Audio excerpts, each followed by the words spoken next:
Hello and welcome back to Let's Talk Knights. So, I'm hoping you guys, or some of you can, like and subscribe to the channel, as it would help us grow. We want to grow as much as possible into the coming months and into the next coming season, because we want to become the Leeds Knights fan channel as soon as that we are at the minute anyway. We're the only fan channel going, and I'd love it if you could join me on the journey. We're new at this, we're still learning, we're still improving all the time. So if you could just like and subscribe, much appreciated. So today we're going to talk about Leeds Knights versus Basingstoke Bison and the 4-3 loss to them. And then I'm going to talk about the Brandon Whistle situation that is happening also at the club. And then I'll do a little something on the Sheffield game, not too much, because I'm thinking I know what to expect from that game. So, it was Ryan's first game in charge for the Knights. And to be fair, I don't know what we expected from Ryan Altridge. Did we expect a better performance? I would say so. Did you expect us to improve? You'd would hope so. But again, it seemed to be the same problems. Defence can't defend. The attacks been okay recently, but it hasn't been as good as it has been. But maybe that's expected. Whistle's in a situation. Dad's just been, well, seemingly sacked or replaced, should we say. So he's not in the best place in his mind, I presume. That's the only way I can see it. So then you've only got Brown, Barnes, Matty Davis, etc. trying their best to keep the team together in the front. EIHL Dean's playing well at the minute. Nothing wrong with his performances as such, but was this the right time to change manager? As I was saying last video, I don't think it was. Because we had that performance, it was sloppy. We played well at points. Towards the end, we were playing well. We got a goal on the 5-on-3. Yeah, Whistle assisting Brown. But to me, it's just seems just all wrong at the minute in my mind, and I think a lot of other fans as well are seeing this. It just feels wrong at the minute. It just doesn't feel right. Something's not there. We seem to have lost a bit of connection. Maybe that's where I'm coming from. Connection. Like we used to be, I seem all like to be this unit together. We all seem to know what was happening. Now it seems all murky behind the scenes. I don't like that. I don't like behind the scene darkness that we've got at the minute, because no one knows what's happening. No one knows who's staying, who's going, and we should just all be clear on that. So we had the loss to Basingstoke Bison, 4-3. Disappointing result, because you really should be beating teams like Basingstoke Bison. No offence to Basingstoke, they've been on a bit of a good run, but our team's capable of beating Basingstoke Bison 9 out of 10. I'm being honest, I believe the Leeds Knights should be in the 5th.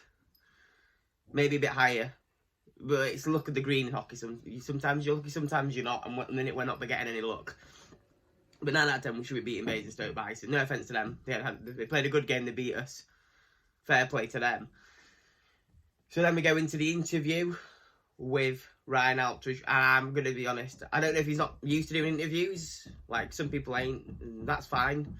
But I wasn't impressed with his interview. Like, they were saying, all right, we've got a hard 3 weeks ahead. A hard week ahead of us. We've got 2 games, or was it 3 games coming up?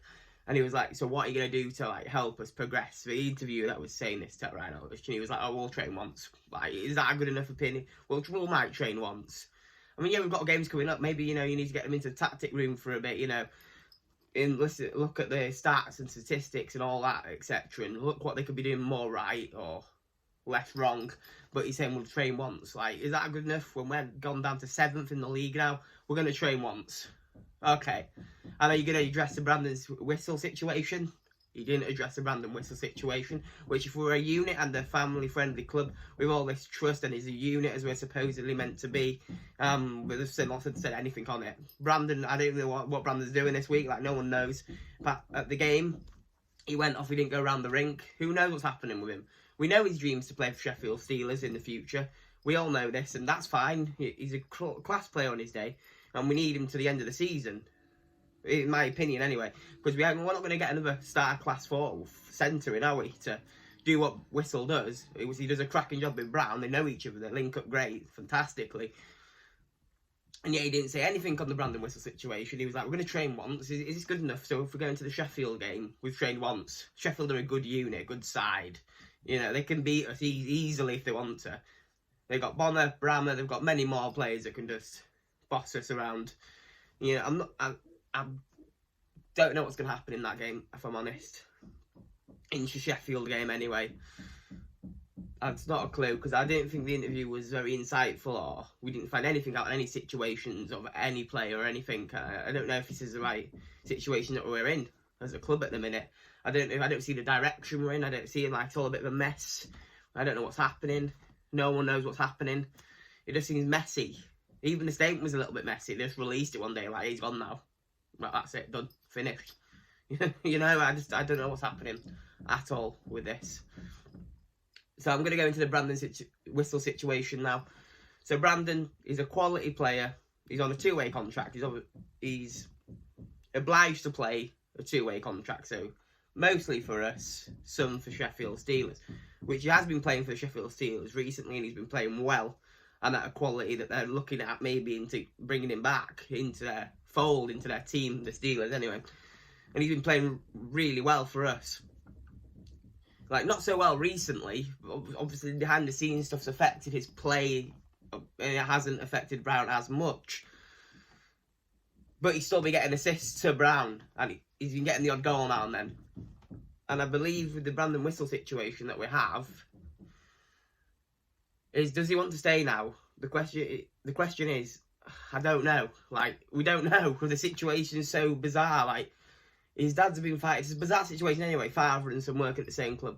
I'd hope he'd be professional and be like, I'll see out the end of the season. I hope he does do that, to see the end of the season out with the Leeds Knights, because he's a quality player, and I think the fans would appreciate him more, and he could leave a little bit of a legacy on his name if he was to leave on a high with us, rather than just leaving this next 2-week trade line period.